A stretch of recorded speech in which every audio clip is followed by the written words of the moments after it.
For over 500 years, they ruled the known world. From the shores of Britain to the sands of Syria, their word was law. Their face was on every coin, their statues in every square. The Roman emperors, gods among men, or monsters in purple robes. Today, through the power of AI technology, we're bringing them back to life. Not as marble statues or faded frescoes, but as living the breathing faces you might pass on the street. 20 emperors, 20 stories of absolute power, some who built civilization, others who nearly destroyed it. From Augustus, who ended the Republic, to Constantine, who transformed an empire and a religion. Heroes and tyrants, philosophers and madmen, warriors and poets. Which ones would you trust with your life? Which ones would you run from in terror? Let's meet the men who shaped the ancient world. Let's see if power truly corrupts, or if some men are simply born for greatness or evil. The architect of empire, they called him the father of the country. But Gaius Octavius, later Augustus, began his rise to power at just 18 years old. Standing over the bloodied body of his great-uncle Julius Caesar, what followed was not the actions of a grieving nephew, but the calculated moves of history's greatest political chess player. For 13 years, he played the game of civil war, forming alliances and breaking them with surgical precision. His partnership with Mark Antony and Lepidus, the Second Triumvirate, was written in the blood of their enemies. The proscription lists they created led to the deaths of 300 senators and 2,000 equites. Even Cicero, Rome's greatest orator, couldn't talk his way off that death list. But here's what separated Augustus from every strongman before him. He understood that naked power invites assassination, but legitimacy ensures immortality. After crushing Antony and Cleopatra at Actium in 31 BC, he didn't declare himself dictator. Instead, he performed history's greatest political theater, restoring the Republic while keeping all real power for himself. The Senate gave him the name Augustus, the revered one, and pretended they still mattered while he controlled the armies, the treasury, and the grain supply. His 41-year reign transformed Rome from a city of brick into a city of marble. He created the Praetorian Guard, reformed the tax system, built roads that connected an empire, and established the Pax Romana, 200 years of relative peace. The month of August bears his name. He found Rome a city of 1 million and left it an empire of 45 million. Yet this builder of civilization was also coldly ruthless. He exiled his own daughter Julia for adultery, possibly had his grandson Agrippa Postumus murdered, and manipulated his succession through his wife Livia with such skill that rumors persist. She poisoned him to ensure her son Tiberius would rule. On his deathbed at 75, he supposedly asked his friends, "Have I played my part well in the comedy of life?" Indeed he had. Augustus didn't just rule Rome, he invented the very concept of the Roman emperor. Every Caesar after him would be measured against his standard, and most would fall desperately short. He showed that the greatest power isn't seized with a sword, but crafted with patience, intelligence, and the illusion of humility. In transforming the Republic into the Empire, he created a system that would endure for 5 centuries.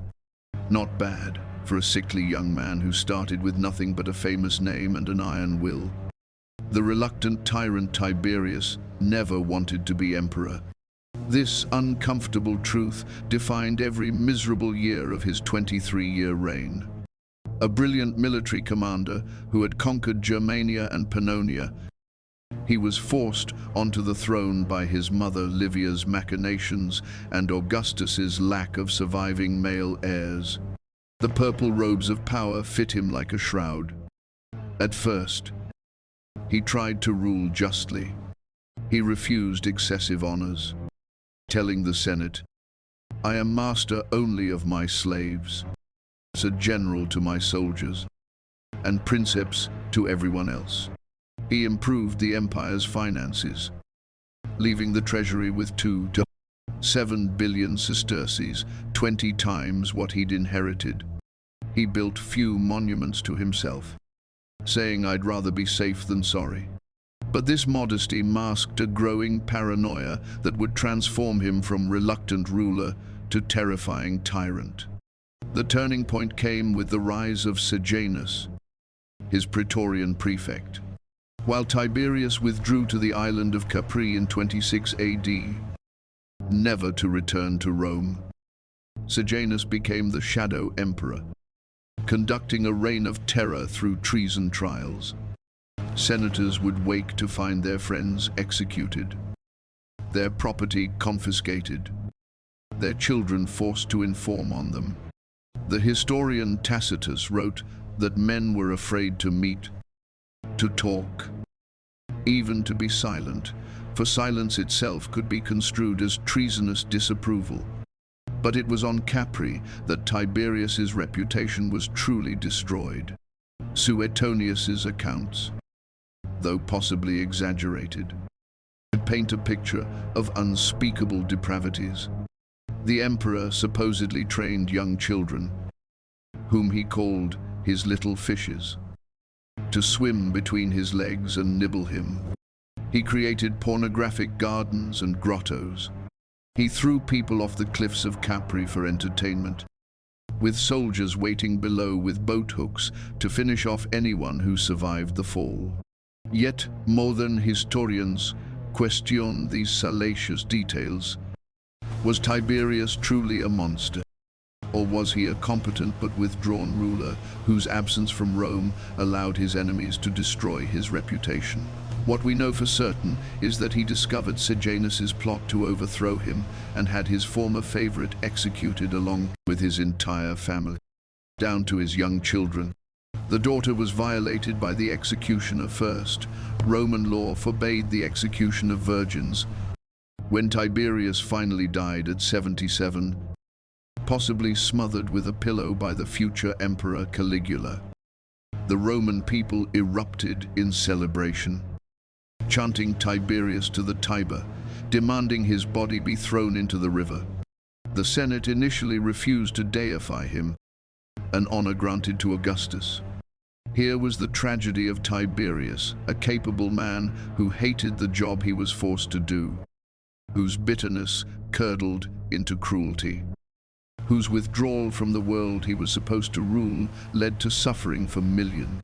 He proved that reluctant power can be just as dangerous as ambitious power, perhaps more so, because it feels no responsibility for its actions. The mad god Gaius Caesar Augustus Germanicus, nicknamed Caligula, Little Boots, by his father's soldiers, began his reign as Rome's golden boy, young, handsome, and beloved as the son of the war hero Germanicus. He promised to end the terror of Tiberius's final years. He recalled exiles, burned the treason trial documents, and gave generous bonuses to the military. Rome rejoiced. Within 6 months, everything changed. Some say it was a severe illness that nearly killed him. Others claim he was always mad, just hiding it well. But when Caligula recovered, Rome met a monster unlike anything in its history.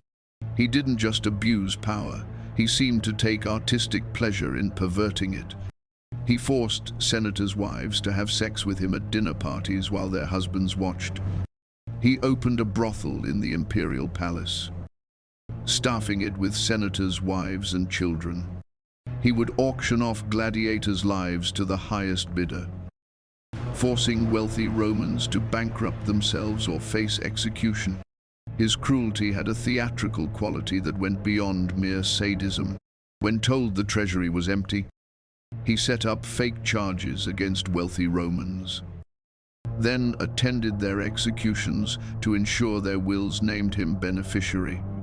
He built a temporary floating bridge across the Bay of Naples, nearly 3 miles long, just so he could ride across it in triumph, wearing Alexander the Great's breastplate.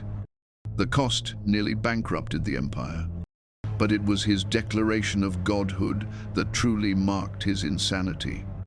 Not content to wait for posthumous deification like Augustus, Caligula demanded worship while alive. He built a bridge from his palace to the temple of Jupiter so he could converse with the god as an equal.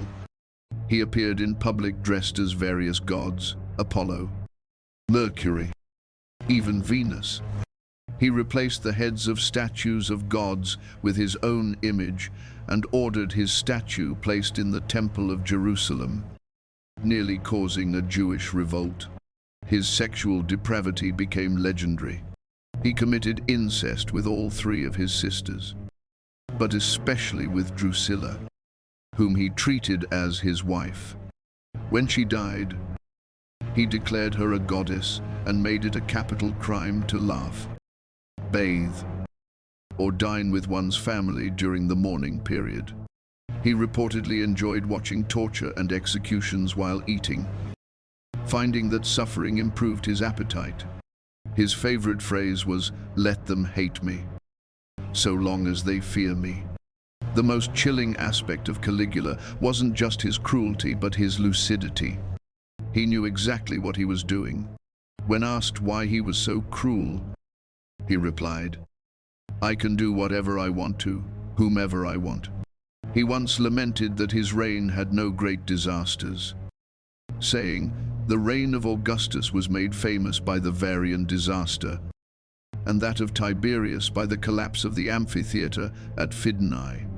My reign will be forgotten unless something terrible happens." After just 4 years, his own Praetorian Guard had enough. They cornered him in a palace corridor and stabbed him 30 times. They also killed his wife and smashed his infant daughter's head against a wall. He was 28 years old. The Senate attempted to restore the Republic, but the Praetorians had already found Claudius hiding behind a curtain and proclaimed him emperor. Caligula proved that absolute power doesn't just corrupt in the wrong hands. It becomes a tool for exploring the darkest depths of human depravity. He wasn't just a bad emperor. He was a warning about what happens when a sadistic narcissist gains unlimited power. The unlikely scholar, hidden behind a curtain, trembling with fear as Praetorian guards ransacked the palace after Caligula's assassination. Claudius was certain he would die, born with a limp, a stutter, and constant tremors, possibly from cerebral palsy. He had been the family embarrassment, hidden away while his relatives ruled the empire. His own mother called him a monster and a mere abortion of a man. Yet this supposed fool would become one of Rome's most effective emperors. The Praetorians who found him didn't kill him, they proclaimed him emperor. And seeing in this frightened, a disabled uncle of Caligula, their best chance for stability and, more importantly, continued donatives. The Senate, dreaming of restored republican rule, they had no choice but to accept the stammering scholar backed by the guards' swords. Nobody expected much from the 50-year-old historian who had spent his life writing books about Etruscan history and creating 3 new letters for the Latin alphabet. But Claudius surprised everyone. Behind the twitching and drooling was a sharp administrative mind. He personally sat as judge in court cases, though his enthusiasm sometimes led to hasty decisions. He completed magnificent public works that Caligula had started as vanity projects, the aqueducts Aqua Claudia and Anio Novus, which brought fresh water to Rome's 1 million inhabitants. He built a new harbor at Portus to ensure the grain supply. Most remarkably, he succeeded where Julius Caesar had failed. He conquered Britain in 43 AD, personally leading reinforcements despite his physical limitations, and adding a wealthy new province to the empire. His centralization of power through freed Greek slaves, his secretaries Narcissus, Pallas, and Callistus, created the first true imperial bureaucracy, but also massive corruption. These freedmen became wealthier than senators, selling access to the emperor, while Claudius, absorbed in his work, seemed oblivious. He would sit through dinner parties reading and annotating documents, occasionally looking up to make seemingly random pronouncements about cases he was studying. Yet for all his intelligence, Claudius had one fatal weakness: women. His third wife, the notorious Messalina, turned the palace into a brothel and reportedly competed with Rome's most famous prostitute to see who could bed more men in a night. Messalina won with 25 partners. She eventually married another man while still wed to Claudius, forcing even the tolerant emperor to have her executed. His fourth wife proved even more dangerous, his own niece, Agrippina the Younger. The ancient sources paint Claudius as a figure of contradictions, a drooling fool who conquered Britain, a weak-willed cuckold who reformed Roman law, a stammering joke who wrote 20 books of Etruscan history and 8 of Carthaginian. He expanded the empire, granted citizenship liberally, and showed remarkable tolerance for different religions. He tried to limit the cruel gladiatorial games, showing a humanity rare in Roman rulers. His death in 54 AD came by poisoned mushrooms, almost certainly fed to him by Agrippina to ensure her son Nero's succession. As he lay dying, he supposedly soiled himself in a final indignity. Seneca mocked him in the Apocolocyntosis, the pumpkinification rather than deification of Claudius. Yet this mockery missed the point. Claudius proved that physical weakness didn't mean mental weakness, that the least likely person could be an effective ruler. He was the emperor nobody wanted but everybody needed, a stabilizing force between the madness of Caligula and the artistic pretensions of Nero. In many ways, he was the most human of the emperors, flawed, struggling, but ultimately trying his best with the terrible burden of absolute power. The artist emperor. What an artist dies in me. These were supposedly Nero's last words as he drove a dagger into his throat, ending not just his life, but his grand performance on history's stage. For 14 years, the Roman Empire had been ruled by a man who wanted to be a pop star, who valued applause over conquests, who saw himself not as a statesman, but as an artist tragically forced to govern. Nero, Claudius Caesar, Augustus Germanicus began promisingly, under the guidance of the philosopher Seneca and the Praetorian prefect Burrus. His first 5 years were so successful, they were later called the Quinquennium Neronis, a golden age of good government. He reduced taxes, banned capital punishment, allowed slaves to file complaints against masters, and even considered abolishing gladiatorial games. But this moderate beginning masked an artistic soul desperate to break free from political constraints. The transformation began with matricide. His domineering mother, Agrippina, who had murdered Claudius to put him on the throne, expected to rule through him. When she opposed his affair with the freedwoman Acte and his passion for chariot racing, their relationship soured. After several failed assassination attempts, including a collapsing boat designed to drown her, he simply had soldiers hack her to death, walking around her corpse. He reportedly commented on her figure, saying, "I didn't know I had such a beautiful mother, free from maternal control." Nero embraced his artistic ambitions with disturbing enthusiasm. He performed publicly as an actor, singer, and lyre player, scandalous behavior for a Roman noble, let alone an emperor. He competed in Greek contests, where judges wisely awarded him first prize even when he fell out of his chariot. He forced Rome's elite to attend his performances, posting guards to prevent anyone from leaving. Women gave birth during his recitals. Men pretended to die so they could be carried out. Then came the Great Fire of 64 AD. For 9 days, Rome burned while Nero was safely in Antium. Racing back, he opened his palaces to refugees and organized relief efforts. But rumors spread that he had sung the sack of Troy while watching the city burn. Or worse, that he had started the fire to clear land for his planned palace, the Domus Aurea, the Golden House. To deflect blame, he scapegoated a minor Jewish sect called Christians, creating the first imperial persecution. He had them torn apart by dogs, crucified, and burned as human torches to light his garden parties. The Domus Aurea epitomized Nero's megalomaniacal aestheticism, covering a third of Rome. It featured a 120-foot bronze statue of himself as the sun god, rotating dining rooms, walls of gold and gems, and a mile-long colonnade. Finally, he declared at its opening, "I can begin to live like a human being." The expense, combined with his debasement of currency to fund his artistic tours of Greece, pushed the empire toward bankruptcy. His personal life grew increasingly bizarre.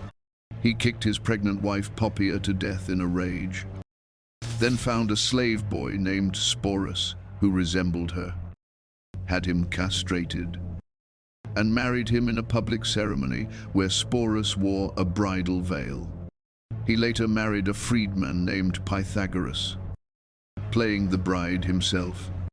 He roamed the streets at night in disguise, attacking strangers and vandalizing shops, nearly getting killed when one senator fought back, not knowing his assailant was the emperor. When rebellions erupted across the empire in 68 AD, the Senate declared him a public enemy. Abandoned by the Praetorian Guard, Nero fled Rome, too cowardly to kill himself. He needed his secretary's help to drive the blade home. He was 30 years old, the last of the Julio-Claudian line. History has painted Nero as the ultimate tyrant. But perhaps he was something more tragic, an artist forced into politics, a sensitive soul corrupted by unlimited power. His true crime wasn't just cruelty, but narcissism. The belief that the empire existed to fund his artistic pretensions. He treated Rome as his stage and its people as his captive audience. In the end, he was less a monster than a cautionary tale about what happens when someone who should have been a theater performer is given control of the known world. The common man emperor after the suicides of Nero, Galba, Otho, and the execution of Vitellius in the chaotic year of the 4 emperors. Rome needed stability. It found it in the most unlikely source, Titus Flavius Vespasianus, a general of common birth whose grandfather had been a mere tax collector, with a face that looked like he was perpetually straining on a toilet, according to Suetonius. Vespasian was the anti-Nero, practical, frugal, and utterly lacking in pretension. His rise to power came from an unexpected quarter. While suppressing the Jewish revolt, he heard that various generals were declaring themselves emperor. His soldiers proclaimed him emperor too. But unlike the others, Vespasian had a plan. He controlled Egypt, Rome's grain supply, and had the loyalty of the Eastern legions.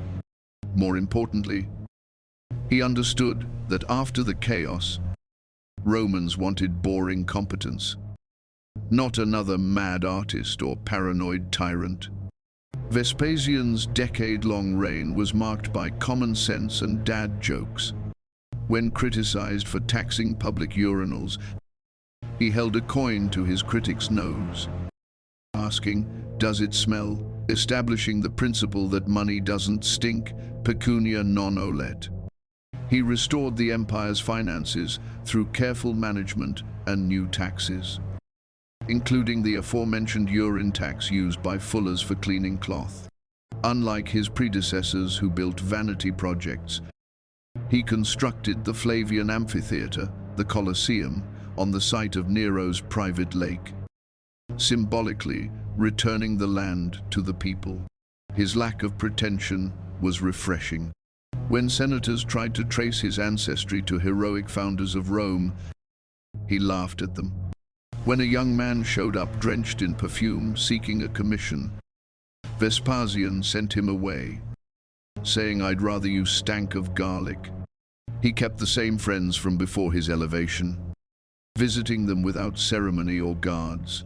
When conspiracies were revealed against him, he often pardoned the conspirators, once even giving them seats next to him at the theater to show his fearlessness. This practical emperor understood infrastructure. He rebuilt the capital, who destroyed in the Civil War. He constructed roads, bridges, and fortifications across the empire. He created new legions and reorganized the frontier defenses. He granted Latin rights to all of Spain, expanding citizenship carefully but generously. Most importantly, he established peaceful succession, associating his son Titus with his rule to prevent another civil war. Yet beneath the folksiness was steel. He brutally crushed the Jewish revolt, with his son Titus destroying the Second Temple in 70 AD. Over 1 million Jews died in the war, and thousands were enslaved to build the Colosseum.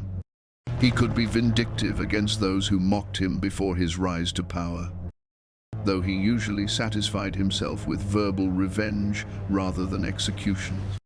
On his deathbed in 79 AD, he joked, "Ve puto Deus fio, oh dear, I think I'm becoming a god," mocking the deification process. His last words were, "An emperor should die standing," and he tried to rise before collapsing. Even dying, he maintained the dignity of a working man doing his job. Vespasian proved that Rome didn't need divine blood or aristocratic breeding to produce a good emperor. A man who had once fallen asleep during one of Nero's performances became the ruler who restored Roman stability. He showed that sometimes what an empire needs isn't a visionary or a conqueror, but a competent administrator with a sense of humor and the wisdom to know that power is a job, not a privilege. After the mad artists and paranoid tyrants, Rome finally had a ruler who treated the purple as a uniform, not a costume. The darling of mankind, Titus Flavius Vespasianus, was the emperor who proved that absolute power could be wielded with absolute kindness, if only briefly. Known as Amore Deliciae Generis Humani, the love and delight of mankind, his reign lasted just 2 years and 2 months. But it left Rome wondering what might have been. Perhaps it's easier to be perfect when you don't have time to fail. Before becoming emperor, Titus had been his father's enforcer, the muscle behind Vespasian's restoration of order. He had destroyed Jerusalem, leaving not one stone upon another of the Second Temple, causing a Jewish diaspora that would last 2 millennia. As Praetorian prefect, he had executed enemies without trial, leading many to fear another. Nero was about to take power. His scandalous affair with Berenice, a Jewish queen, 20 years his senior, reminded Romans uncomfortably of Antony and Cleopatra. But power transformed Titus, or perhaps revealed his true nature. Upon becoming emperor at age 39, he immediately sent Berenice away, never to see her again, sacrificing personal happiness for Roman prejudice. He declared he would accept no property from condemned criminals' estates, removing the financial incentive for treason trials. When two patricians were caught plotting against him, he invited them to sit beside him at the gladiatorial games, handed them swords to inspect, and asked their opinion on the weapon's quality, a gesture that said, "If you want to kill me, here's your chance," while simultaneously showing his fearlessness and forgiveness. His generosity bordered on compulsive. He confirmed all his father's gifts and added his own. When his advisors warned the treasury couldn't afford such largesse, he replied that no one should leave the emperor's presence sad.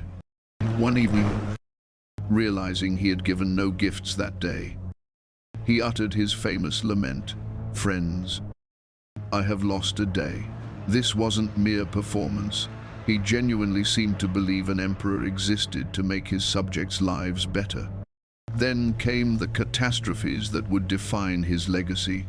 Just 2 months into his reign, Mount Vesuvius erupted, burying Pompeii and Herculaneum. Titus rushed from Rome, personally directing relief efforts and using his own funds for victims when the public treasury proved insufficient. The next year, a fire ravaged Rome for 3 days, destroying Agrippa's Pantheon and much of the Campus Martius. Again, Titus spent lavishly on reconstruction. When plague followed fire, he tried every remedy, both medical and religious, to save his people. It was during these disasters that Titus showed his greatest quality, genuine empathy. Ancient sources describe him weeping openly at the suffering, not the practiced tears of a politician, but the genuine grief of a man who felt his people's pain. He stripped his own palaces of decorations to help refurnish burned homes. He personally visited the sick, despite the risk of contagion. His dedication to justice was equally remarkable. He presided over trials fairly, refused to hear cases against those accused of insulting him, and declared that emperors who couldn't endure free speech deserved the criticism they received. He completed the Colosseum begun by his father, inaugurating it with 100 days of games. But unusually for a Roman ruler, he seemed to take no pleasure in the bloodshed, often leaving early. When he died suddenly in 81 AD at just 41, possibly from plague, though his brother Domitian was suspected of poisoning him, Rome mourned as if each citizen had lost a father. His last words were reportedly, "I have made only one mistake," though he never revealed what it was. Historians have speculated endlessly. Was it sending Berenice away, not killing Domitian when he had the chance, or some secret we'll never know? Titus remains history's great. What if emperor, given 20 years instead of 2? Would he have maintained such benevolence? Or would time and cynicism have hardened him like so many others? His brief reign serves as both an inspiration and a torture, proof that power can be wielded with kindness, but also a reminder of how rarely that happens. He was the empire's shooting star, burning brilliantly and briefly, leaving Romans to face the darkness of Domitian with only the memory of what an emperor could be. The paranoid perfectionist Titus Flavius Domitianus spent his entire life in his older brother's shadow, and that darkness shaped him into one of Rome's most efficient yet terrifying administrators. Where Titus was loved, Domitian was competent. Where Titus forgave, Domitian remembered every slight. Where Titus trusted, Domitian saw conspiracies in every corner. He ruled for 15 years with the efficiency of a machine and the paranoia of a cornered animal. From the start, Domitian understood he would never be loved like his father or brother, so he chose to be feared and respected instead. He micromanaged every aspect of government, personally reviewing the most minor administrative details. He insisted on being called Dominus et Deus, Master and God, beginning the imperial personality cult that would define later emperors. He rebuilt Rome with mathematical precision, completing 50 structures, including the restored Temple of Jupiter. He increased legionary pay by a third, the first raise in decades, ensuring military loyalty. His moral legislation was puritanically strict, yet hypocritically applied. He revived ancient laws against adultery while keeping a harem of concubines. He had Vestal virgins buried alive for breaking their vows, while he himself seduced married women. He forbade castration while surrounding himself with eunuch servants.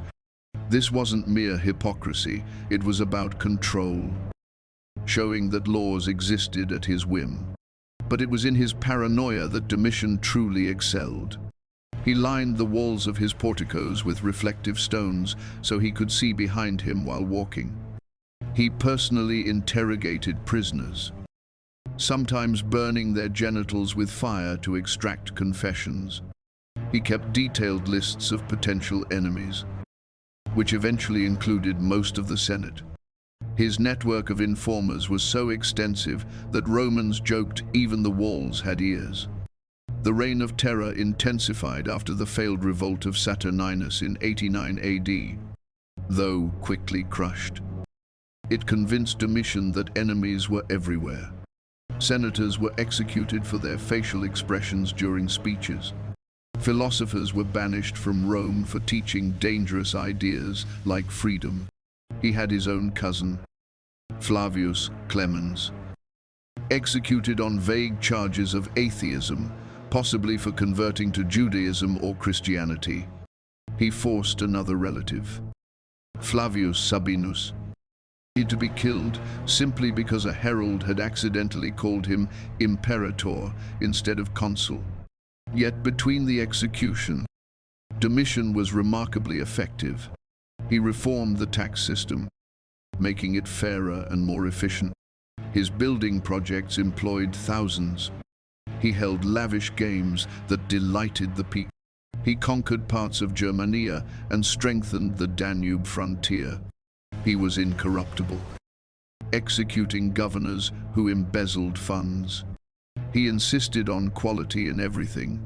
When wine production exceeded grape quality, he ordered half the empire's vineyards destroyed to maintain standards. His intellectual pretensions added a pathetic dimension to his tyranny. He wrote poetry that court poets had to praise. He established literary contests where he always won.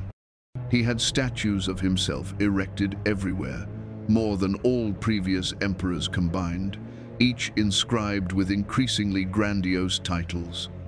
He renamed 2 months after himself. They were changed back immediately after his death. The end came from within his own household.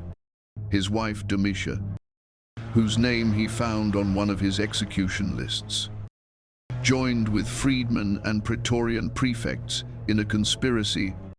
A servant named Stephanus, pretending to have evidence of a plot, approached Domitian with his arm in a sling.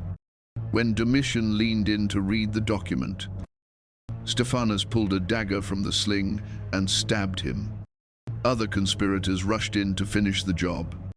As he died, Domitian tried to fight back with a fruit knife, the only weapon his paranoia had left within reach. The Senate, meeting even before his body was cold, condemned his memory to damnatio memoriae, his statues torn down, his name chiseled from monuments. Yet the army mourned him, demanding the execution of his assassins. The common people were indifferent. He had kept them fed and entertained. Domitian proved that competence without humanity creates efficient tyranny. He was the perfect administrator and the perfect monster. A man whose talents were poisoned by his insecurities. In trying so hard to be a god, he forgot to be human. His reign stands as testimony that paranoia, once it takes root in power, becomes a self-fulfilling prophecy in constantly looking for enemies. You create them everywhere. The Optimus Princeps Marcus Ulpius Trajanus did what no one thought possible anymore. He expanded the Roman Empire to its greatest territorial extent while being genuinely loved by Senate and people alike. The first emperor, born outside Italy in Hispania. He proved that Romanness wasn't about blood, but about virtue. The Senate awarded him the title Optimus Princeps, the best ruler. And for once, it wasn't flattery, adopted by the elderly Nerva to prevent civil war. Trajan didn't rush to Rome to claim power. He spent a year securing the Rhine frontier, showing that duty trumped ambition. When he finally entered Rome on foot, refusing ceremony, greeting citizens by name, he signaled a return to republican virtues within imperial framework. He promised never to execute senators without their peers' consent and, remarkably, kept his word. Trajan understood that an emperor needed three constituencies: the Senate, the people, and the army. For the Senate, he showed respect and consultation, attending their meeting, listening to debates. For the people, he provided the most extensive public works program since Augustus, the Forum of Trajan, the largest imperial forum, his column depicting the Dacian Wars. Still standing today, massive bath complexes and the Aqua Traiana aqueduct.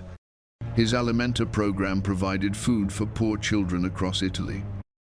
The ancient world's first systematic welfare system. But it was with the army that Trajan truly excelled. Unlike emperors who bought loyalty with donatives, he earned it by fighting alongside his men.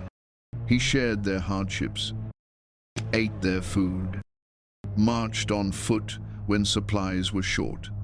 During the Dacian Wars, 101 to 102, 105 to 106 AD, he personally led river crossings and siege operations. His architect Apollodorus built a bridge across the Danube, over a kilometer long, an engineering marvel, allowing Roman forces to crush Dacia and capture immense wealth. The Dacian gold funded public works for a generation. His Parthian campaign, 114 to 117 AD, took Roman eagles to the Persian Gulf, achieving what had eluded every Roman since Crassus. He conquered Armenia, Mesopotamia, and Assyria, standing on the shore of the Persian Gulf and lamenting he was too old to follow Alexander to India. Yet these eastern conquests proved ephemeral, abandoned by his successor as indefensible. Trajan's tragedy was not knowing when to stop. The empire had reached its natural limits. His personal life enhanced, rather than complicated, his reputation. His marriage to Pompeia Plotina was harmonious and childless, avoiding succession disputes. Rumors of his homosexual affairs with young men like Hadrian were treated by Romans with characteristic practicality, as long as he played the active role and governed well. His private life was his own business. He drank heavily but remained functional, leading Pliny the Younger to observe that wine made him more jovial, never cruel. His correspondence with Pliny, governing Bithynia, reveals a conscientious administrator dealing with everything from building permits to the Christian problem. His response about Christians, punish if proven guilty but don't seek them out, showed pragmatic moderation. He cared about details without micromanaging. trusting competent subordinates while maintaining oversight. When he died in 117 AD in Cilicia, returning from Parthia, his ashes were uniquely permitted burial within the city limits. Under his column, the Senate immediately deified him, and future emperors would be wished to be luckier than Augustus and better than Trajan, acknowledging that in virtue, if not fortune, he had surpassed the founder. Trajan proved that expansion and humanity weren't mutually exclusive, that an emperor could be both warrior and administrator, both accessible and dignified. He was what every Roman emperor claimed to be, but few actually were: Princeps, first among equals, rather than Dominus, master of slaves.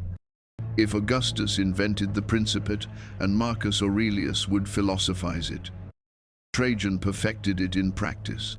He remains the gold standard against which all rulers, ancient and modern, are measured. The wandering builder Publius alias Hadrianus was the empire's architect-emperor, a restless intellectual who spent more than half his 21-year reign traveling, touching every corner of his domain. Where Trajan conquered, Hadrian consolidated; where Trajan expanded, Hadrian fortified; where Trajan was loved, Hadrian was respected and feared. He gave Rome some of its greatest buildings and most secure frontiers, but at the cost of a coldness that made him admired rather than adored. Bearded like a Greek philosopher, the first emperor to wear a full beard, supposedly to hide scars, Hadrian was the ultimate Hellenophile.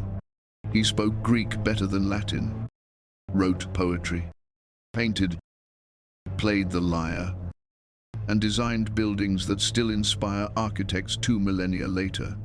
The Pantheon in Rome, with its impossible dome and perfect proportions, stands as testament to his genius. He didn't just rule the empire, he curated it like a vast museum. His travels weren't mere tourism, but intensive inspection tours. He visited every province, reviewing troops, examining fortifications, checking accounts. In Britain, he built Hadrian's Wall, 73 miles of stone, declaring this far and no further. In Athens, he completed the temple of Olympian Zeus, begun 600 years earlier. In Egypt, he founded Antinopolis. Every province received some monument to his presence, each designed or modified by the emperor himself. His military philosophy reversed Trajan's aggressive expansion. He abandoned the indefensible Parthian conquest, pulled back to defensible frontiers, and professionalized defense. He drilled the army constantly, inspecting equipment personally, banning luxury in camps. He could march 20 miles in full armor to shame lazy soldiers. Peace through strength, not conquest, became Rome's new doctrine, a recognition that the empire had reached its sustainable limits. But Hadrian's greatest passion and deepest tragedy was Antinous, a beautiful Greek youth who became his lover. Their relationship, lasting 7 years, scandalized even the tolerant Romans by its intensity. The emperor was completely besotted, taking Antinous everywhere, commissioning countless statues of him. When the young man drowned mysteriously in the Nile in 130 AD, suicide, accident, or ritual sacrifice remained debated, Hadrian's grief was ungovernable. He deified Antinous, built temples to him, named cities after him, even claimed to see his spirit in a new star. The Roman world was forced to worship a dead Greek boy because the emperor couldn't let go. This emotional intensity coexisted with cold brutality. The Bar Kokhba revolt, 132 to 136 AD, saw Hadrian systematically destroy Judea. Jerusalem was razed and rebuilt as Aelia Capitolina, a pagan city where Jews were forbidden to enter. Over 500,000 Jews died. Judea was renamed Syria Palestina, erasing Jewish connection to their homeland. The diaspora that Titus began, Hadrian completed. His relationship with the Senate deteriorated as his reign progressed. He had 4 consulars executed at his accession, claiming conspiracy but probably eliminating Trajan's old advisors. Near the end, he executed his brother-in-law and grandnephew on suspicious charges. His intellectual arrogance alienated senators. He publicly corrected and humiliated those who disagreed with him on matters of literature or architecture. His succession planning was chaotic. His first choice, Lucius Aelius, died. His second, Antoninus Pius, was selected partly because he was already 51 and would serve as placeholder for Hadrian's real choice. Young Marcus Aurelius. Even dying, Hadrian was architecting the future. His death in 138 AD brought relief to many. His poem, Animula Vagula Blandula, Little Soul, Wandering the Charming, reveals a man facing death with intellectual curiosity rather than fear. The Senate initially refused deification until Antoninus Pius threatened to refuse the throne unless they honored his adoptive father. Hadrian represents imperial power as aesthetic vision. He treated the empire as his personal art project, perfecting rather than expanding it. Every frontier wall, every temple, every statue of Antinous was part of his grand design. He was brilliant but cold, creative but cruel. A man who loved beauty and one beautiful boy more than he loved people. He gave Rome security and architectural marvels, but never its heart. Perhaps that's why he traveled constantly, running from an emptiness that no amount of building could fill. The philosopher king, Marcus Aurelius Antoninus, achieved what Plato thought impossible. A philosopher became king. Yet his meditations, written in Greek while campaigning on frozen Danube frontiers, reveal not triumph, but tragedy. A good man, struggling with the burden of power in a world falling apart. He was the last of the 5 good emperors, and with his death, the light of the Antonine age would extinguish forever. Chosen by Hadrian when just 17, Marcus never wanted to rule. He preferred his books, his stoic teachers, his quiet contemplations. When Antoninus Pius died in 161 AD, Marcus tried to refuse the throne until the Senate threatened chaos. Even then, he insisted on ruling jointly with his adoptive brother Lucius Verus, the first truly equal co-emperorship. This wasn't weakness but wisdom, recognizing that the empire was too vast for one man. His meditations, never meant for publication, titled simply To Himself, reveal a mind constantly fighting its own despair. Be like the rocky headland on which the waves constantly break. He wrote while dealing with plague, war, and betrayal. It stands firm, and round it the seething waters are laid to rest. These weren't platitudes, but survival strategies for a man who would rather discuss philosophy than sign death warrants. The Antonine Plague, probably smallpox, struck in 165 AD, brought back by armies returning from Parthia. It killed millions, perhaps a quarter of the empire's population. Marcus's response revealed his character. He sold imperial treasures to avoid raising taxes, personally attended to the sick despite the risk, and conducted religious ceremonies to appease every god. When Romans blamed Christians for angering the gods, he protected them from mob violence while maintaining legal persecution, a contradiction that troubled his philosophical mind. The Marcomannic Wars, 166 to 180 AD, consumed his final 14 years. Germanic tribes, pressed by migrations from the steppes, crashed against Roman frontiers.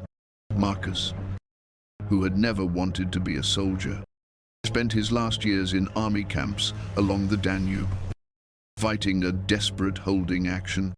He learned to be competent at war without ever loving it. His column in Rome shows not glory but grinding determination, crossing rivers, building camps, endless battles without clear victory. His personal life was marked by stoic endurance of pain. His wife Faustina was rumored to be serially unfaithful, allegedly sleeping with gladiators and senators. Marcus chose to ignore the gossip, praising her publicly, grieving genuinely when she died. Of their 13 children, only 6 survived to adulthood. Each death was another test of his philosophy that external events couldn't touch the inner self. His greatest failure was his son Commodus, breaking the adoptive succession that had produced 5 good emperors. Marcus made Commodus his heir, the first emperor since Vespasian to be succeeded by a biological son. Was it paternal blindness, dynastic pride, or fear of civil war if he chose another? His meditations never mention Commodus, a silence more eloquent than words. Despite everything, Marcus maintained his humanity. He corresponded with his rhetoric teacher Fronto for decades, their letters revealing a man of deep affection beneath the stoic exterior. He established chairs of philosophy in Athens. He tried to humanize slavery laws, giving slaves more rights to resist cruel masters. He spent his mornings hearing court cases, showing infinite patience with petitioners. His death in St. Quatervanx AD, possibly from plague in Vindobona, Vienna, or poisoned by doctors bribed by Commodus, ended the Pax Romana. His last words were reportedly, "Go to the rising sun, for I am setting but." He had asked to be cremated immediately, sparing Rome the expense of elaborate funeral games. Marcus Aurelius proved that power doesn't have to corrupt, but the price of maintaining virtue in a position of absolute authority is constant vigilance against one's own nature. Every page of his Meditations is a battle against despair, anger, and the temptation to become the tyrant that absolute power typically creates. He succeeded in being both philosopher and emperor, but at the cost of personal happiness. He was the best man ever to rule Rome, which makes it all the more tragic that his reign was consumed by plague, war, and death. As he wrote, "The universe is transformation. Our life is what our thoughts make it." He transformed his thoughts into virtue, but couldn't transform the universe that was collapsing around him. The gladiator emperor, Lucius Aurelius Commodus Antoninus, inherited everything from Marcus Aurelius except wisdom, where his father found duty crushing but necessary. Commodus found it boring and unnecessary. He didn't want to be emperor. He wanted to be a gladiator. For 12 years, Rome watched its ruler descend from eccentric to insane, from playing at being a gladiator to believing he was Hercules reborn. The contrast with Marcus was immediate and shocking. Within months of his father's death, Commodus abandoned the Danube campaigns, making quick peace to return to Rome's pleasures. He had been on campaign since age 14, and he was done with frontier hardships. At 19, he wanted what his philosophical father had denied him: fun. The Senate watched in horror as the son of the philosopher king began his transformation into Rome's most embarrassing emperor. Initially, Commodus left governing to capable advisors like Cleander, while he indulged in chariot racing and gladiatorial training. But the discovery of his sister, Lucilla's assassination plot in 182 AD triggered his paranoia. The assassin had shouted, "The Senate sends you this," before being disarmed. And Commodus never forgot those words. He executed Lucilla and began seeing senatorial conspiracies everywhere. His gladiatorial obsession went beyond mere entertainment. He fought in the arena over 700 times. Though always with weighted odds, opponents used wooden swords while he used sharp steel. He charged the treasury 1,000,000 sesterces per appearance, claiming he deserved payment like any professional gladiator.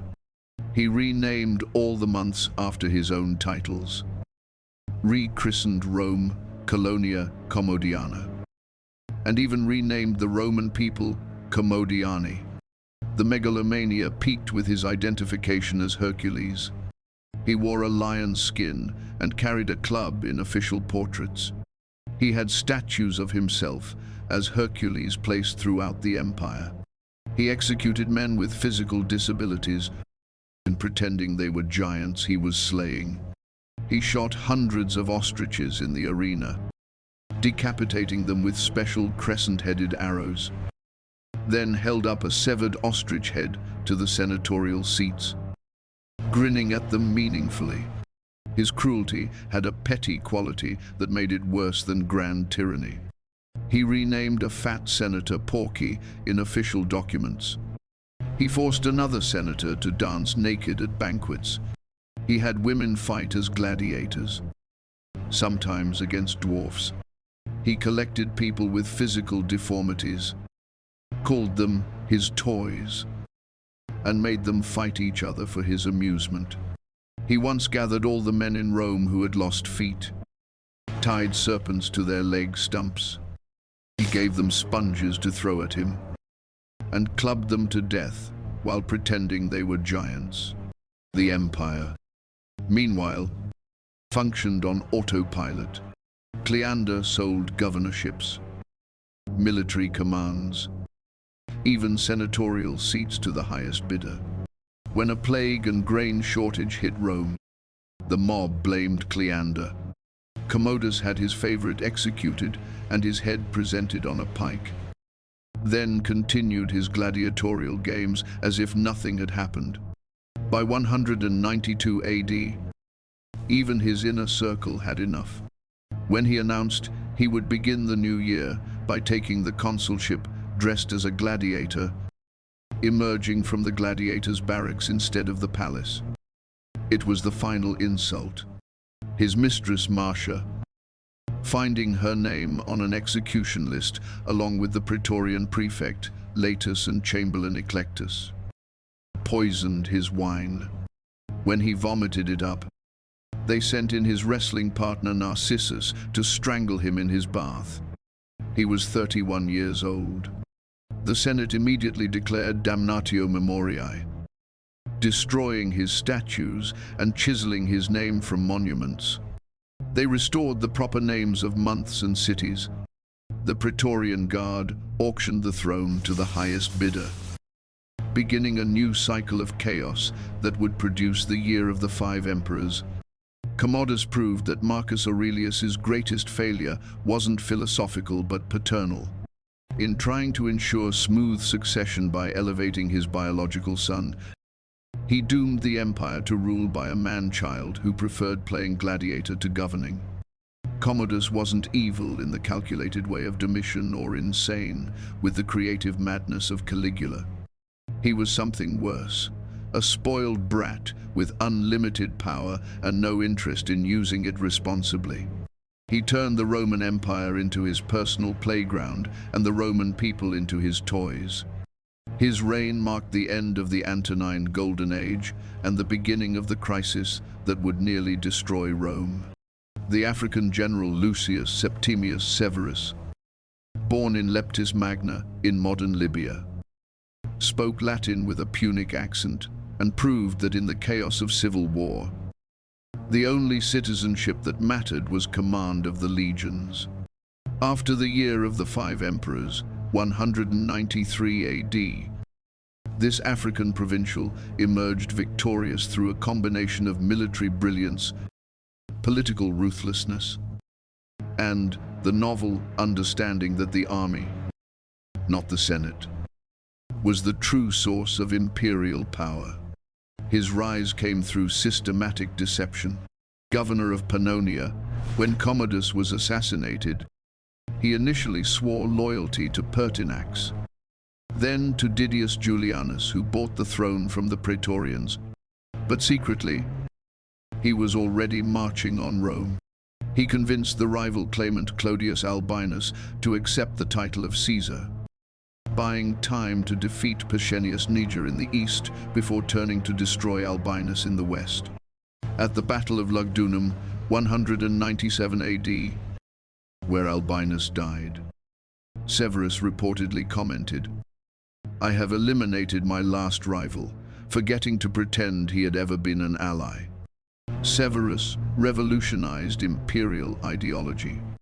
Where previous emperors maintained the fiction of republican restoration, he declared openly, "Be harmonious, enrich the soldiers, and scorn all others." He increased military pay by half, allowed soldiers to marry legally, and granted them land upon retirement. He expanded the Praetorian Guard from 10,000 to 30 linling, filling it with his loyal Danubian legionaries. The message was clear. The emperor was not first citizen, but supreme commander. His wife, Julia Domna, a Syrian noblewoman interested in philosophy and astrology, created the first true imperial court. She surrounded herself with intellectuals, including the medical writer Galen and the jurist Papinian. While Severus conquered, Julia governed, handling correspondence and petitions. Their partnership was remarkably effective. He provided the iron fist, she the velvet glove. Severus spent most of his 18-year reign at war. He conquered Parthia, sacking Ctesiphon and creating new provinces in Mesopotamia. He strengthened the African frontier, his building projects in his homeland still visible today. When he arrived in Britain in 208 AD to subdue Scotland, he was already dying, carried in a litter but still commanding. His plan to exterminate the entire Caledonian population let no one escape. Not even children in the womb showed his ruthlessness hadn't softened with age. His treatment of the Senate was contemptuous. He executed 29 senators for supporting his rivals, confiscating their property to pay his soldiers.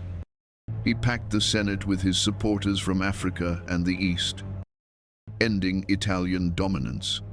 When senators complained about military expenses, he reportedly showed them his sword, saying, "This is what matters." Yet Severus was also an effective administrator. He reformed the law, allowing soldiers to make wills. He built extensively. The Arch of Septimius Severus still dominates the Roman Forum.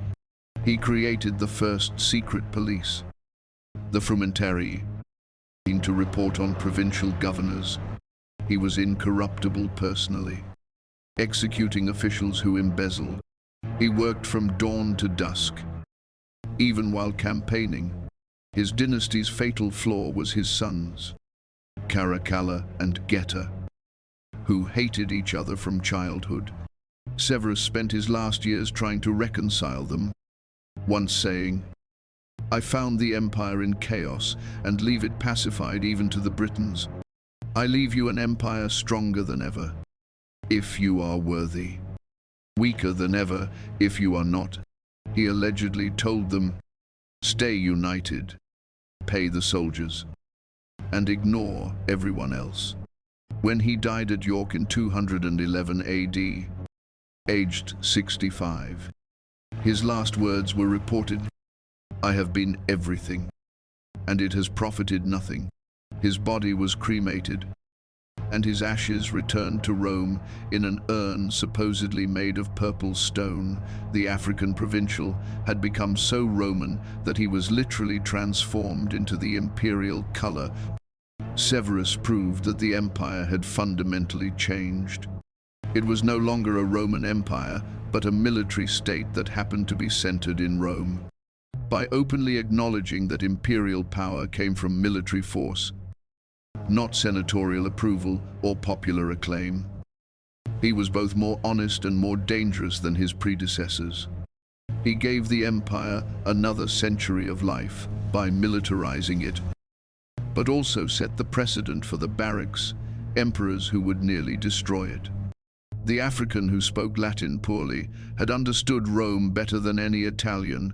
It was never about culture or tradition, but always about power.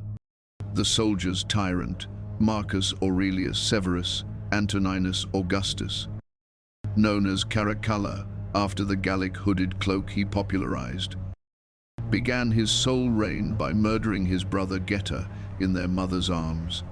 As Julia Domna tried to protect her younger son, Caracalla's soldiers stabbed Geta repeatedly, his blood soaking into their mother's clothes. "At least now I can breathe," Caracalla reportedly said, before beginning a purge that killed 20,000 of Geta's supporters, including the jurist Papinian, who refused to write a legal justification for fratricide. This brutal beginning set the tone for a 6-year reign of military obsession and paranoid violence. Caracalla didn't want to be emperor, he wanted to be Alexander the Great. He slept with the Iliad under his pillow, created a Macedonian phalanx armed with sarissas, and insisted on being called Alexander. When philosophers pointed out that Alexander had been tutored by Aristotle while Caracalla was barely literate, he had them executed. His one great act, the Constitutio Antoniniana, 212 AD, granted citizenship to all free inhabitants of the empire. Historians debate his motivation. Was it visionary inclusiveness or simply a tax grab? Since citizens paid inheritance taxes, probably the latter, given Caracalla's constant need for money to pay his soldiers.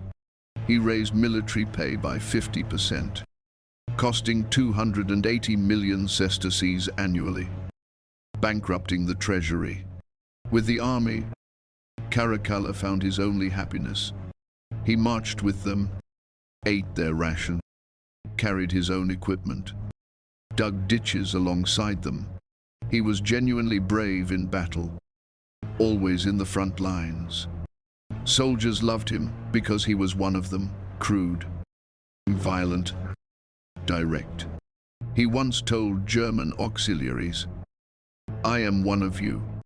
It is for you that I labor, that you might have the means to live well. I want to be called your comrade, not your emperor." His cruelty was personal and petty. In Alexandria, angered by satirical verses about Geta's murder, he ordered a general massacre, inviting young men to form a phalanx in honor of Alexander. He had them surrounded and slaughtered. For days, soldiers killed randomly in the streets. The Mediterranean ran red with blood at the harbor. Perhaps 20,000 died because they hurt his feelings. His building projects reflected his megalomania. The baths of Caracalla, still impressive today, could accommodate 600 bathers at once. They were a marvel of engineering: heated floors, hot and cold pools, libraries, art galleries. Yet they were built with confiscated wealth and slave labor, a monument to oppression disguised as public service. His fascination with the exotic led him to the edge of madness. He consulted every oracle, practiced every mystery, religion, underwent every purification ritual. He married a Vestal virgin, claiming their children would be gods.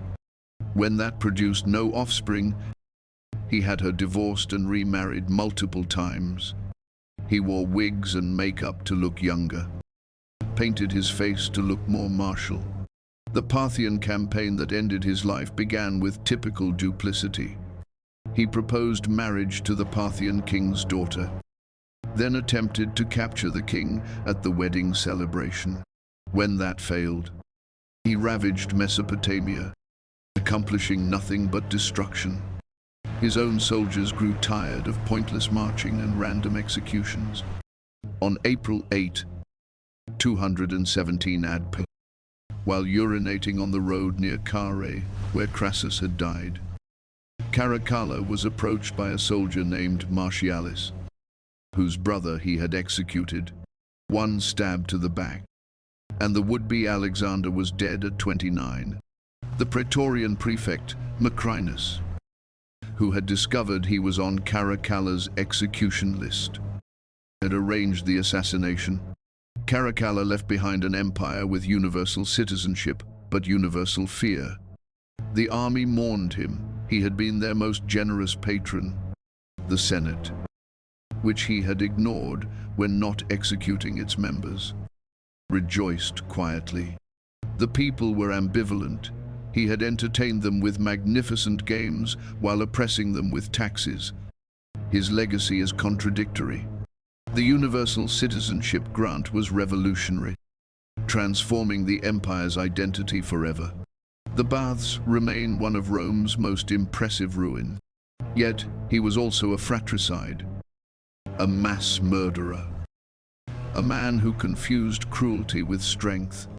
He proved that loving the army wasn't enough to be a good emperor. You also had to govern.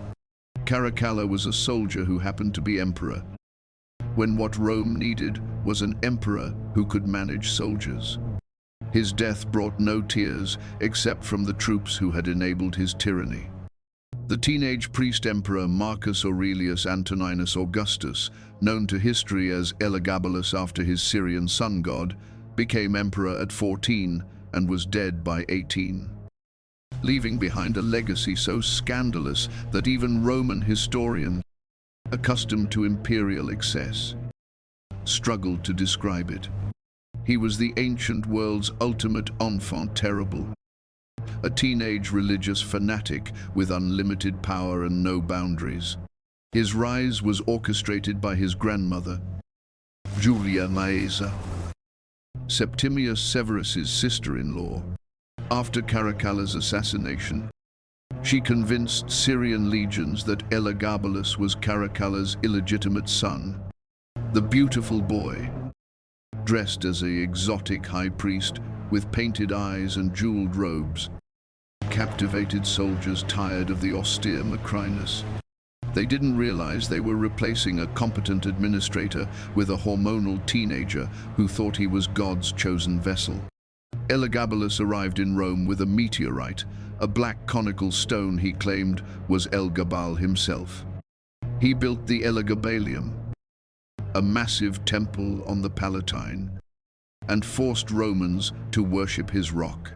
He married the stone to Minerva, then divorced it to marry it to the Carthaginian Tanit.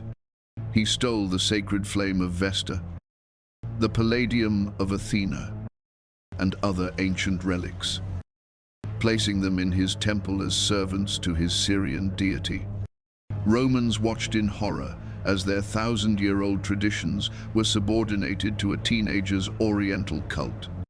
His sexual behavior scandalized even libertine Rome. He married 5 times, including a Vestal virgin, to produce godlike children, but preferred men. He allegedly prostituted himself in the palace, standing nude in doorways soliciting customers. He offered vast rewards to any physician who could give him female genitalia.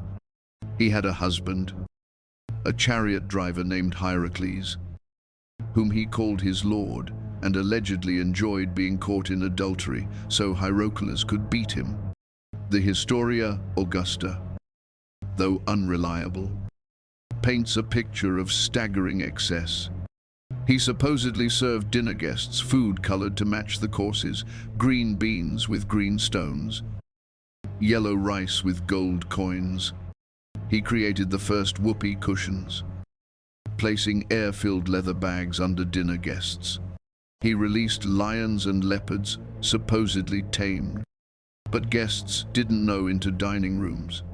He smothered dinner guests with rose petals dropped from the ceiling until some suffocated.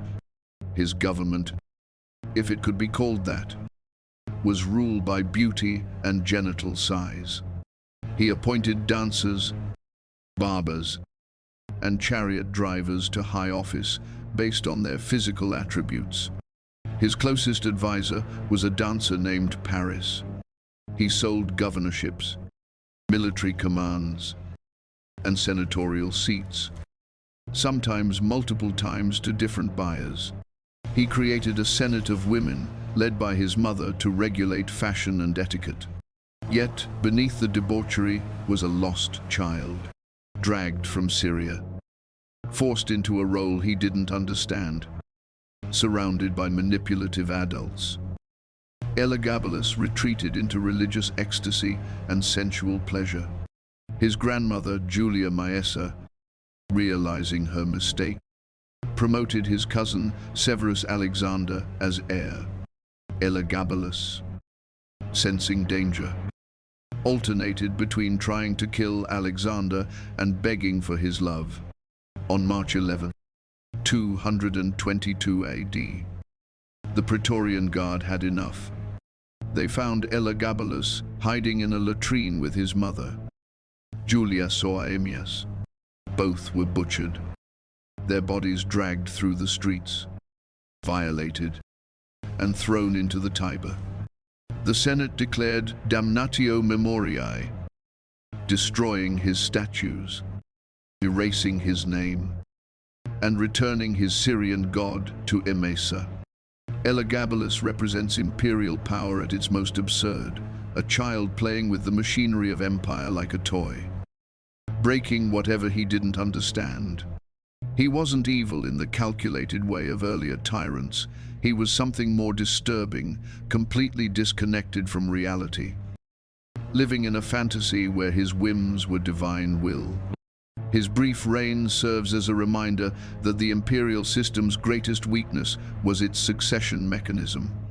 When it elevated a teenage religious fanatic with no understanding of Roman culture, the result was inevitable: chaos, scandal, and murder.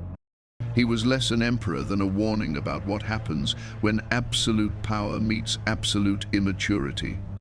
The restorer of the world, Lucius Domitius Aurelianus, deserved his title Restitutor Orbis, restorer of the world, when he seized power in 270 AD. The Roman Empire had effectively ceased to exist. The Gallic Empire controlled Britain, Gaul, and Spain. The Palmyrene Empire held the East. Germanic tribes raided Italy at will, and emperors were being killed so frequently that Barracks Emperor became a job with a shorter life expectancy than Gladiator. In just 5 years, Aurelian reunited the empire, earned the right to be mentioned alongside Augustus and Trajan, then was murdered by bureaucrats over a clerical error. Born to peasant farmers in Dacia, Aurelian rose through the ranks by pure military ability. Nicknamed Manu ad Ferrum, hand on steel for his eagerness to fight, he was the soldier's soldier, personally killing 48 Sarmatians in one day, according to military songs. When he became emperor at 56, the empire controlled barely a third of its former territory. The silver content of coins had dropped to 2%. Rome itself hadn't seen an emperor for years. As they all died on distant frontiers, Aurelian moved with lightning speed. First, he secured Italy, crushing the Juthungi and Vandals who had invaded, recognizing that Rome itself was vulnerable. He built the Aurelian walls, 12 miles of fortification, 20 feet high, that still stand today. The eternal city that had gone unfortified for 600 years now cowered behind walls like any frontier town. It was humiliating but necessary. Next came the reconquest. The Palmyrene Empire under Queen Zenobia had taken Egypt, Syria, and Asia Minor. Aurelian marched east, defeated her at Antioch and Emesa, then besieged Palmyra. When Zenobia fled toward Persia, his cavalry caught her at the Euphrates. Instead of executing her, he displayed her in golden chains in his triumph, a propaganda victory showing mercy from strength. When Palmyra revolted again, he destroyed it utterly, ending its 1,000-year history as a trade hub. The Gallic Empire fell even faster. Emperor Tetricus, tired of fighting Germanic tribes and rival usurpers, secretly negotiated surrender. At the Battle of Chalons, 274 AD, he deliberately abandoned his troops mid-battle, allowing Aurelian to win. Both Zenobia and Tetricus were given comfortable retirements. Aurelian understood that mercy to defeated separatists encouraged future surrenders. His economic reforms were equally dramatic. He reformed the debased currency, issuing new gold and silver coins with actual precious metal content. He distributed free bread instead of grain in Rome, added oil, salt, and pork to the ration, revolutionizing the welfare system. He crushed the corrupt mint workers' revolt in Rome, personally leading street fighting that killed 7 rebels. Every reform was paid for with plunder from reconquest. Religiously, Aurelian promoted Sol Invictus, the unconquered sun, as supreme deity, building a magnificent temple in Rome. This wasn't personal fanaticism but political calculation, a universal god for a reunified universal empire. It laid groundwork for Constantine's later adoption of Christianity, another universal religion for a universal state. His discipline was legendary and terrifying. He executed his own nephew for corruption. When a unit performed poorly, he decimated it, executing every 10th man. He banned wine for soldiers, homosexuality in camps, and luxury among officers. Yet soldiers loved him because he shared their hardships and always led from the front. His personal courage was unquestioned. He was wounded in battle multiple times but never retreated. His death was absurdly anticlimactic. His secretary Eros, having made a minor error, feared execution and forged a document listing senior officers for death. The terrified officers assassinated Aurelian near Byzantium in September 275 AD. When they discovered the forgery, they killed Eros. But it was too late. The empire mourned genuinely, even the Senate, which he had largely ignored, recognized they had lost their savior. Aurelian had 5 years and gave Rome another 2 centuries. He proved that even in the darkest crisis, one determined individual could reverse collapse.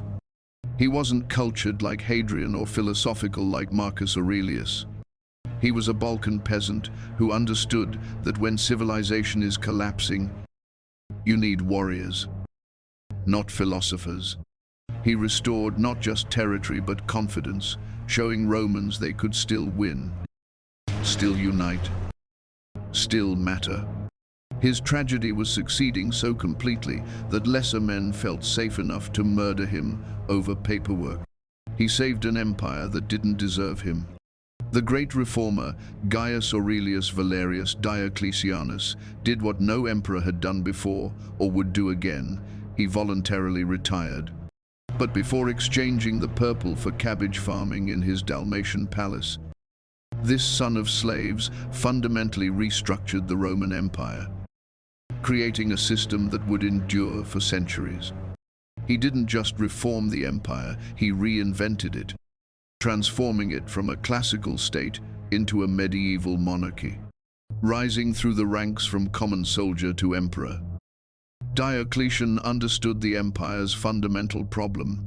It was too big for one man to rule and too attractive for ambitious generals to resist, claiming his solution was radical: divide power to preserve it. The Tetrarchy created 2 senior emperors, Augusti, and 2 junior emperors, Caesars, each ruling a quarter of the empire. It was either genius or madness to create 3 potential rivals. But Diocletian's force of personality made it work for 20 years. His reforms touched everything. He doubled the number of provinces from 50 to 100, making them too small to support rebellions. He separated civil and military authority, preventing governors from commanding armies. He created a mobile field army distinct from frontier forces. He established a secret police, the agentes in rebus, who reported directly to him. Every reform aimed at one goal: preventing another crisis of the 3rd century. The economic reforms were even more radical. Facing hyperinflation, he issued the Edict on Maximum Prices, listing the maximum legal price for every product and service in the empire, from wheat to haircuts to prostitution. It failed spectacularly in driving commerce underground, but showed his determination to control every aspect of life. He reformed the tax system, conducting the first empire-wide census, making taxation predictable but crushing. He tied farmers to their land and sons to their fathers' professions, creating proto-serfdom to ensure stable production. His persecution of Christians, 303 to 311 AD, was the empire's last and largest. Unlike earlier sporadic persecutions, Diocletian's was systematic. Churches were destroyed, scriptures burned, clergy arrested, and all Christians ordered to sacrifice to Roman gods or die. Thousands perished, creating martyrs who would become saints. Yet it failed utterly. Christianity had grown too large to eradicate. Even his own wife and daughter were rumored to be sympathizers. Court ceremony transformed from republican simplicity to oriental absolutism. Diocletian appeared in purple silk encrusted with gems, a golden crown on his head. Visitors performed proskynesis, full prostration, before the emperor who was now Dominus et Deus, Lord and God. He was no longer first citizen, but divine autocrat, separated from subjects by elaborate ritual. This wasn't megalomania, but calculated psychology, making the emperor too sacred to assassinate. His building projects were colossal. The baths of Diocletian in Rome could hold 3,000 bathers. His palace in Split, Croatia. It was a fortified city covering 30,2020 and 1,2000. 000 square meters. He rebuilt Nicomedia as his eastern capital, rivaling Rome itself. Every structure proclaimed the restored glory of eternal empire, funded by crushing taxation that drove many to bankruptcy or brigandage. The abdication on May 1, 305 AD, shocked everyone. At the same ceremony in Nicomedia and Milan, Diocletian and his co-Augustus Maximian resigned, elevating their Caesars and appointing new ones. Diocletian retired to his palace in Split to grow vegetables. When begged to return during the subsequent civil wars, he reportedly replied, "If you could see my cabbages, you wouldn't ask me to give up the happiness of this place for the storms of never-satisfied ambition." He lived to see his system collapse. The Tetrarchy immediately dissolved into civil war as Constantine and Maxentius, sons of the retired emperors, demanded power. By 308 AD, there were 7 men claiming to be Augustus. Diocletian emerged from retirement once to broker peace at Carnuntum, but his authority was gone. He returned to his cabbages, possibly committing suicide in 311 AD as he watched his life's work crumble. Diocletian succeeded in his immediate goal. He died peacefully in bed after 21 years of rule, the longest since Augustus. He transformed the empire from a principate first citizen to a dominate lord and master, from a classical to a Byzantine state. His reforms, administrative, military, economic, provided the framework that allowed the Eastern Empire to survive another 1,000 years. Yet, he also destroyed something precious. The Roman Empire, after Diocletian, was a totalitarian state where the government controlled every aspect of life, where citizens were tied to their professions like slaves, where the emperor was a distant god-king rather than a fellow citizen. He saved the empire by strangling its freedom. Perhaps that was the only choice between ordered oppression and chaotic collapse. But in choosing order, Diocletian ended the classical world and began the medieval. He was the last great pagan emperor, and the architect of the world Constantine would Christianize. The son of slaves had become a god, only to discover that even gods get tired and want to grow cabbages. The first Christian emperor, Flavius Valerius Constantinus, fundamentally transformed not just the Roman Empire, but the entire trajectory of Western civilization. When he claimed his father's throne in York in 306 AD, he was just another usurper in a disintegrating tetrarchy. When he died, 31 years later, he had created a Christian empire with a new capital, a new religion, and a new destiny that would shape the next millennium. The son of Constantius, Claudius, and Helena, a barmaid who would later be sainted. Constantine spent his youth as a hostage in Diocletian's court. He watched the great persecution. He served alongside Galerius fighting Persians, and learned that power came not from legitimacy, but from victory. When his father died at York, the British legions proclaimed him Augustus. He was ready. The road to sole rule took 18 years of civil war, but Constantine turned it into a religious revolution. Before the Battle of the Milvian Bridge, 312 AD, he claimed to see a vision, a cross of light above the sun, with the words, "In hoc signo vinces." In this sign, conquer. He ordered his soldiers to paint the Chi-Rho symbol on their shields.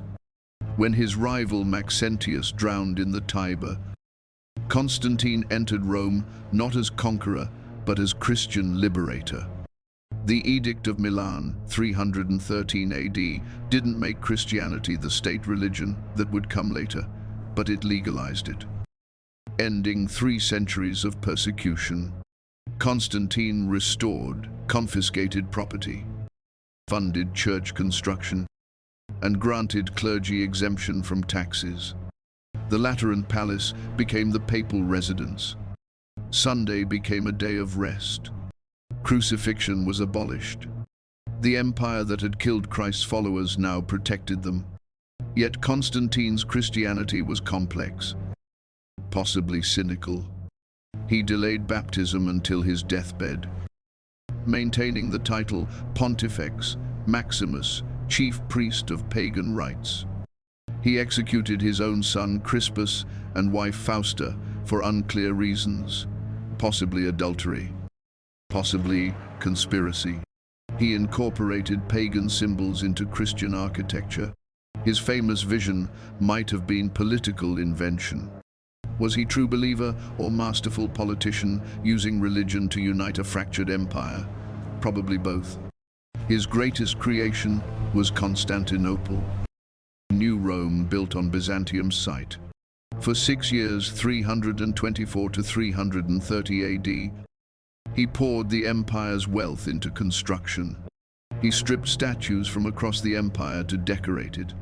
He created a senate, forums, palaces, churches, everything Rome had except its pagan history. On May 11, 330 AD 4, he dedicated it with both Christian prayers and pagan sacrifices. It would stand as the capital of the Byzantine Empire for 100 years. Administrative reforms completed Diocletian's transformation. He created new court positions, the Master of Offices, the Count of Sacred Largesses, turning government into Byzantine bureaucracy. He issued the gold solidus coin, stable for 700 years. He expanded the army to perhaps 600,000 men, creating the mobile comitatenses and static limitani. Every reform strengthened central authority while draining provincial resources. The Council of Nicaea, 325 AD, showed Constantine as theological emperor, summoning bishops from across the empire. He personally presided over debates about Christ's nature. When they produced the Nicene Creed declaring Christ consubstantial with the Father, Constantine enforced it with imperial power. Theology became state policy. Heresy became treason. The emperor, who might not have been Christian, defined Christianity for centuries. His family life was tragically Byzantine. He murdered most of his relatives to secure succession for his sons. He divided the empire among 3 sons who would immediately fight each other. He created a dynasty that would rule for decades through fratricide and theological warfare. The Christian emperor's family values were thoroughly pagan. Military campaigns continued throughout his reign. He defeated Sarmatians, Goths, and Vandals on the Danube. He planned to conquer Persia, seeing himself as Alexander. His military genius was undeniable. He never lost a significant battle.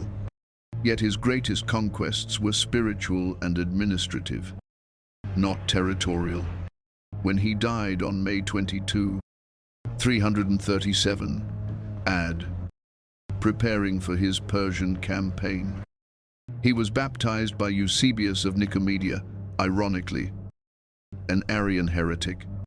He was buried in the Church of the Holy Apostles in Constantinople, surrounded by 12 empty sarcophagi representing the apostles, making himself the 13th.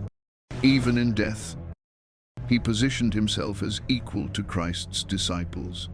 Constantine created medieval Europe. By Christianizing the empire, he gave the West its religion. By building Constantinople, he preserved Greek and Roman culture through Byzantium when Rome fell. By fusing church and state, he created Caesaropapism that would define both Byzantine and Western politics for centuries. He was simultaneously the last classical emperor and the first medieval one. History's verdict remains divided. Christians venerate him as saint and equal to the apostles. Pagans blame him for destroying classical culture. Historians see a brilliant opportunist who used religion for political ends while possibly believing it himself. He gave the empire another 1,000 years of life in the East while fundamentally transforming what it meant to be Roman. The vision at the Milvian Bridge, real or invented, changed the world forever. The last pagan emperor, Flavius Claudius Julianus, was the Roman Empire's last hope for paganism and its most tragic emperor, a brilliant philosopher warrior who tried to reverse history itself. In just 18 months of sole rule, this austere intellectual attempted to restore the old gods, reform the empire, and reconquer Persia. He died at 31 with a Persian spear in his chest, supposedly saying, "Either you have won, Galilean, or I die content." depending on whether you believe Christian or pagan sources. Julian's childhood was a bloodbath of Christian family values. When he was 6, his cousin Constantine II ordered the massacre of Julian's family to eliminate rivals. His father, his brother, uncle, and cousins were butchered. Only Julian and his half-brother Gallus survived, probably because they were too young to threaten anyone. Raised under house arrest by the Christians who murdered his family. Forced to study scripture while knowing his guardians were his family's killers. Julian developed a secret hatred for Christianity that would define his life. Educated in Athens, the Harvard of the ancient world, Julian discovered Neoplatonism and the mystery religions. While publicly maintaining Christian orthodoxy, he was secretly initiated into the Eleusinian mysteries and Mithraism. He studied under the greatest pagan philosophers of the age, developing an intellectual framework to challenge Christianity. When his cousin Constantius II, needing help against Germanic invasions, made him Caesar in 355 AD, Julian got his chance. As Caesar in Gaul, 355–360 AD, Julian proved surprisingly brilliant. This bookworm, who had never held a sword, defeated the Alemanni at the Battle of Argentoratum, Strasbourg, personally leading cavalry charges. He reduced corruption, lowered taxes, and rebuilt cities. He lived like a philosopher soldier, sleeping on the ground, eating soldiers' rations, writing philosophy by candlelight. Gauls, who expected another corrupt Christian administrator, found instead a Marcus Aurelius reborn. When Constantius ordered Julian's best legions east, they revolted, proclaiming Julian Augustus. Civil war seemed inevitable, but Constantius conveniently died of fever. Julian entered Constantinople in December 361 AD and immediately revealed his paganism. He reopened temples, restored priesthoods, and prohibited Christians from teaching classical literature. How could they teach Homer while denouncing the gods? But this wasn't mere restoration, it was revolution. Julian's paganism was intellectualized, moralized, organized, essentially Christianity with different gods. He created pagan charities to compete with Christian ones. He wrote hymns to the gods and theological treatises. He demanded moral behavior from priests. He tried to create a pagan church to fight the Christian church. Traditional pagans, comfortable with their chaotic polytheism, were as confused as Christians were outraged. His Against the Galileans attacked Christianity with devastating logic. Why worship a Jewish criminal executed by Romans? How could an omnipotent God need to rest after creation? Why would a loving God condemn humanity for one woman eating fruit? His arguments, so dangerous that the church destroyed most copies, would resurface in Enlightenment criticism of Christianity. Yet Julian's restoration failed because he misunderstood both paganism and his age. Paganism was cultural practice, not theology. It couldn't compete with Christianity's promises of salvation and equality. When Julian sacrificed constantly, even pagans called him the butcher for excessive animal killings.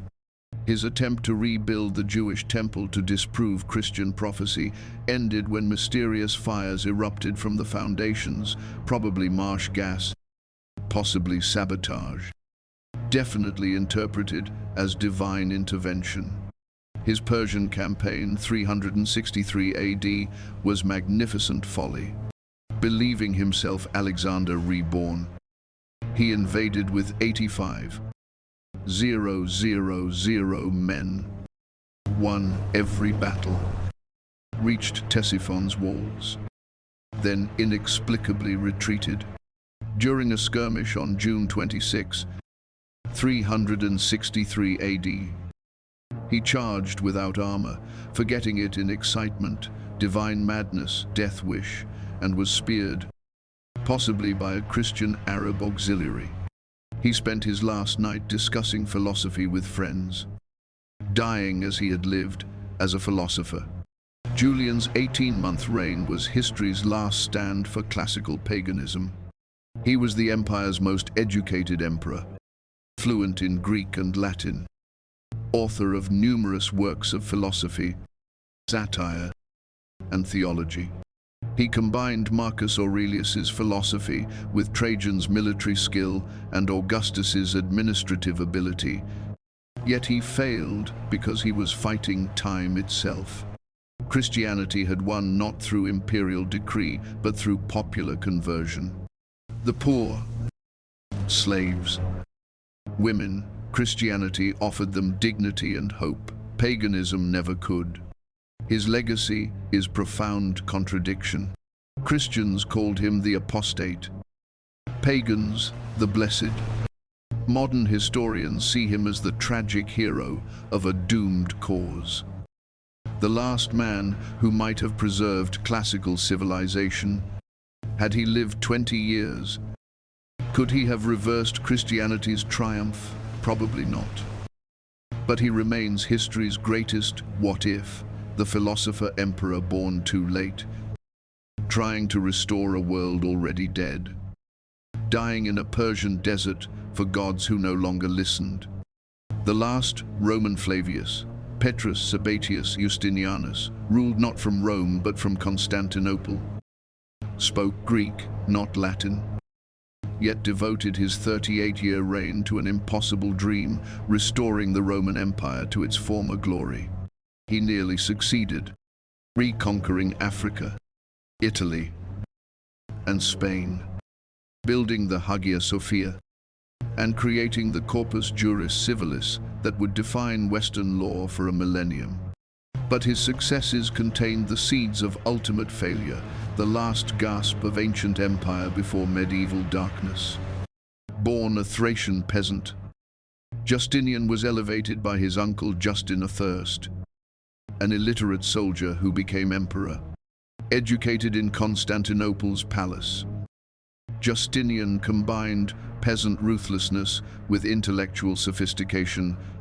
When he inherited the throne in 527 AD, the Western Empire had been dead for 50 years. But Justinian refused to accept this reality. Roma Aeterna, eternal Rome, would be restored. His partner in everything was Theodora, the most remarkable empress in Roman history. A former actress and prostitute. Actresses and prostitutes were legally synonymous. She rose to become Justinian's co-ruler. When the Nika riots nearly toppled their throne in 532 AD, with Justinian ready to flee, Theodora declared, "Purple makes a fine shroud." They stayed, slaughtered 30,000 rioters in the Hippodrome, and rebuilt Constantinople in marble and gold. The reconquests began with Africa. Belisarius, Justinian's brilliant general, destroyed the Vandal kingdom with just 15 plines. 000 men 533 to 534 AD. The campaign that pessimists said would take years took months. Africa, lost for a century, was Roman again. Next came Italy. The Gothic Wars, 535 to 554 AD, should have been equally swift, but became a grinding 20-year catastrophe that destroyed the peninsula to save it. Rome changed hands 5 times. Its aqueducts cut. Its population reduced from 500,000 to 30. Ling. Justinian's legal legacy surpassed his military achievements. The Corpus Juris Civilis, compiled by Tribonian, collected 1,000 years of Roman law into a coherent system, the Digest. Institutes, code, and novels became the foundation of civil law from medieval Europe to modern Louisiana. Napoleon called it the greatest gift Rome gave the world. Justinian gave barbarian Europe the intellectual framework for civilization. The Hagia Sophia, completed in 537 AD, and was architecture as theology. Its dome seemed to float on air, suspended by golden chains from heaven. Justinian reportedly exclaimed, "Solomon, I have surpassed thee." For 1,000 years, it was Christendom's largest church, inspiring every dome from St. Amen, Peter's to the U.S.D. capital. When Constantinople fell to the Turks, they converted it to a mosque rather than destroy such perfection. But Justinian's reign was also catastrophe. The plague of Justinian, 541 to 549 AD, probably bubonic plague, killed 25 million, a quarter of the empire's population. Constantinople lost 300,000 people in 4 months. Justinian himself nearly died, governing while hallucinating from fever. The economy collapsed. The army, depleted, could barely hold reconquered territories. His religious policies divided rather than united. A passionate theologian who wrote hymns still sung today. Justinian tried to reconcile monophysites and Orthodox Christians through the 3 chapters controversy, satisfying neither. He persecuted pagans, closing the Academy of Athens after 900 years, ending classical philosophy's last refuge. He forced conversion or exile on Jews and Samaritans, creating rebellions that required armies to suppress. The reconquests proved ephemeral. Within 3 years of Justinian's death, Lombards invaded Italy. Within a century, Arabs took Africa and Syria. The expense of holding the West bankrupted the East. Justinian destroyed the empire trying to restore it, like a doctor killing a patient to cure them. His personal life grew increasingly bizarre. After Theodora's death in 548 AD, he retreated into theological obsessions, reportedly wandering palace halls at night, earning the nickname Emperor Who Never Sleeps, dictating novellae on minute doctrinal points. He died at 82, possibly senile, leaving an empire larger but weaker, glorious but exhausted. Justinian was the last emperor to think in Latin, the last to call himself Romanorum Imperator with legitimacy, the last to rule from Britain to Mesopotamia, however briefly. He represented antiquity's final effort to preserve itself against the medieval tide. The Hagia Sophia's dome, suspended between earth and heaven, symbolizes his reign, a magnificent achievement that defied gravity until gravity inevitably won. Edward Gibbon called him the last Roman emperor. But he was more, the bridge between classical and Byzantine, between ancient and medieval, between pagan and Christian civilization. He gave us Roman law, Byzantine architecture, and the dream that fallen empires could be restored. That dream was illusion, but what glorious illusion it was. After Justinian, emperors would rule in Constantinople for another 900 years, but they would be Byzantine, not Roman. The eternal city's last echo died with the Thracian peasant who tried to make Rome eternal again. Closing reflection. 20 emperors, 20 faces brought back from marble and memory. From Augustus, who created the empire, to Justinian, who tried to restore it 5 centuries later. heroes and monsters, philosophers and madmen, each holding absolute power, each revealing what humanity becomes when all restraints are removed. We've seen Marcus Aurelius struggle to remain good despite unlimited authority, and Caligula explore every depth of depravity because he could. We've watched Diocletian voluntarily surrender power, and Commodus abuse it like a child with a deadly toy. Some, like Vespasian, he treated the purple as a job to be done well. Others, like Nero, saw it as a stage for their performance. What patterns emerge from these 20 lives? Perhaps that power doesn't corrupt so much as reveal. Augustus was calculating before he became emperor and remained so after. Marcus Aurelius was philosophical as Caesar and as Augustus. Caracalla was violent as a child and as a ruler. The purple amplified who they already were. We see too that the greatest emperors, Augustus, Trajan, Diocletian, Constantine, were those who understood that power is a tool, not a prize.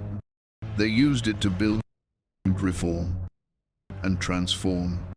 The worst, Caligula, Nero, Commodus, Elagabalus, were those who saw power as a toy for personal pleasure. But perhaps the most profound lesson is that even absolute power has limits. Every emperor, from the divine Augustus to the holy Constantine, ended up as ash and memory. Their statues were toppled, of their dynasties extinguished, their empires dissolved. They ruled the known world but couldn't escape mortality. They commanded millions but couldn't command fate. Today, through AI, we've given them faces again, not the idealized features of propaganda statues, but something more human. We see them not as gods or demons, but as men, flawed and striving, cruel and kind, brilliant and foolish. Men who happened to rule the world. The Roman Empire fell, but its echoes persist in our laws, our languages, our architecture, our very conception of power and civilization. These 20 men and thousands of others who built, maintained, and died for Rome created the foundation of the Western world. Their faces may be reconstructed by AI, but their legacy is written in the reality we inhabit every day. From Augustus to Constantine, they weren't just emperors. They were architects of the world we inherited. Now you've met them face to face. You've seen power's price and promise. The question that remains is eternal. What would you have done with absolute power? Would you have been Aurelius or Caligula, Trajan or Nero, builder or destroyer? Perhaps it's better that we'll never know. But understanding these men who did wield such power, who did face such choices, helps us understand not just history, but humanity itself. For in the end, the story of the Roman emperors is the story of us all, just written in purple and gold, marble and blood, on the vast canvas of empire. The faces fade back into history, but the lessons remain. Power reveals character. Character determines legacy. And legacy, in the end, is all that survives the grave. Thank you for joining us on this journey through time. Don't forget to subscribe for more journeys into history, brought to life through the lens of modern technology.